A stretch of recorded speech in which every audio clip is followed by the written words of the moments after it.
പുറത്ത് നല്ല മഴ, നമുക്കൊരു ചൂട് ലോഡഡ് ഫ്രൈസ് ഉണ്ടാക്കാം. അപ്പോൾ അതിനെ നമുക്ക് കുറച്ച് ബോൺലെസ് ചിക്കൻ എടുത്ത് അതിലേക്ക് മുളക് പൊടി, മഞ്ഞൾപ്പൊടി, ഗരം മസാല, കുരുമുളക് പൊടി, ഉപ്പൊക്കെ ഇട്ട് കൊടുക്കുക. അതിലേക്ക് ജിഞ്ചർ ഗാർലിക് പേസ്റ്റ് കൂടി ഇട്ട് മാരിനേറ്റ് ചെയ്ത് ഫ്രൈ ചെയ്തെടുക്കാം.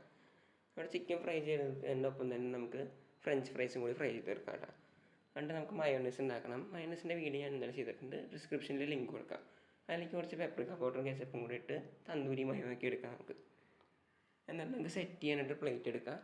അതിലേക്ക് നമ്മുടെ ഫ്രൈസൊക്കെ ഇട്ട് കൊടുത്ത് നമ്മൾ 2 മയം ഡ്രിസിൽ ചെയ്ത് കൊടുക്കാം. എന്നിട്ട് നമുക്ക് അതിലേക്ക് മൊസറല്ല ചീസാണ് എടുത്തിട്ടുള്ള ഗ്രേറ്റ് ചെയ്ത് ഇട്ട് കൊടുക്കാം. പിന്നെ കുറച്ച് ഒറിഗാനോ കൂടി സ്പ്രിങ്കിൾ ചെയ്ത് കൊടുക്കാം. ഇനി നമ്മുടെ ഫ്രൈ ചെയ്ത ചിക്കൻ ഷ്രെഡ് ചെയ്തിട്ട് ഇട്ട് കൊടുക്കുക. കുറച്ചും കൂടി ചീസ് കൊടുക്കാനായിട്ട് ഞാൻ ചീസ് സ്ലൈസും കൂടി വെച്ചിട്ടുണ്ട് കേട്ടോ. ചീസ് നന്നായി കുളിപ്പിച്ചെടുത്ത സാധനത്തിന് നമുക്ക് 2 മിനിറ്റ് മൈക്രോവേവ് ചെയ്തെടുക്കാം. അതിന് ശേഷം ഇപ്പോൾ നമ്മുടെ ലോഡഡ് ഫ്രൈസ് റെഡി ആയിട്ടുണ്ട്. അപ്പോൾ എല്ലാവരും ട്രൈ ചെയ്ത് നോക്കാം. Bye bye.